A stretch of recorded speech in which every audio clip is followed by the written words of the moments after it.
我是北京同仁堂洛杉矶医学中心的任丽萍医师。到今年我已经在这个领域，就中医药领域工作了46年了。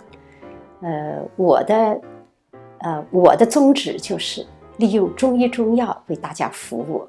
风热咳嗽呢，大部分像天冷，像我们这边气候比较干燥，天冷干燥它也会引起肺燥，所以呢，肺一燥了，它就有热了。所以有的时候别看是天气比较冷，但是风寒咳嗽的病人多，风热咳嗽的病人同样也很多。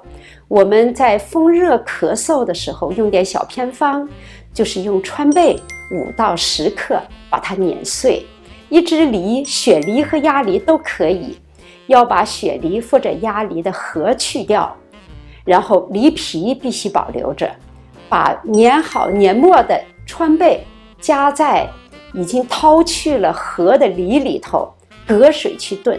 什么叫隔水炖呢？就底下是水，上面放个碗，碗里头呢就放好这只装了川贝的梨，一起去炖。